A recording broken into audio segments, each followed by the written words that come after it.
코로나19 신규 확진자가 어제 하루 4명 더 늘었습니다. 나흘 만에 국내 감염자가 나왔는데 이 환자가 클럽과 주점 등 여러 곳을 찾았던 것으로 확인돼 방역당국이 역학조사를 벌이고 있습니다. 중앙재난안전대책본부 연결합니다. 이승훈 기자, 국내 감염 확진자가 다녀간 곳이 많다고요? 네, 경기도 용인에 사는 20대 남성인데 감염 경로도 불분명한 데다 사람이 붐비는 여러 장소를 다녀간 것으로 파악돼 방역당국이 긴장하고 있습니다.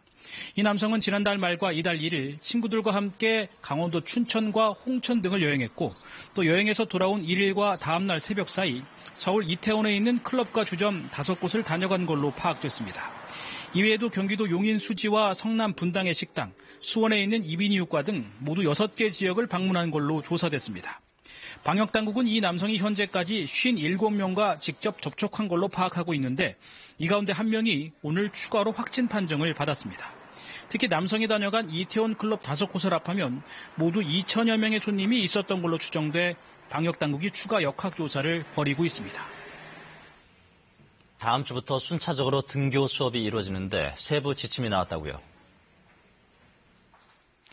네, 먼저 현재 심각 단계인 위기 경보가 경계 아래로 내려갈 때까지 이른바 등교 선택권이 일부 보장될 전망입니다. 다시 설명하면 교회 체험학습 사유에 가정학습 항목이 추가돼 일정 기간은 집에서 학습을 해도 출석으로 인정받을 수 있게 되는 겁니다. 다만 인정 기간은 학교별 학칙에 따라야 하는데 교육부는 이 편차를 최소화하도록 교육청에 협조를 구하기로 했습니다. 또 기저질환 등 코로나19 고위험군 학생은 학교장의 사전 허가를 받고 증빙 서류를 제출하면 출석을 인정받을 수 있게 됩니다.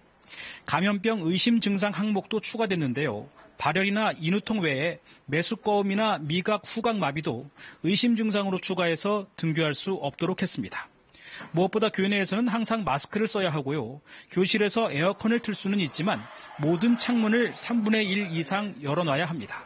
또 필터 오염 등의 문제가 있는 공기청정기는 가동을 자제하라고 권고했습니다. 지금까지 중앙재난안전대책본부에서 KBS 뉴스 이승훈입니다.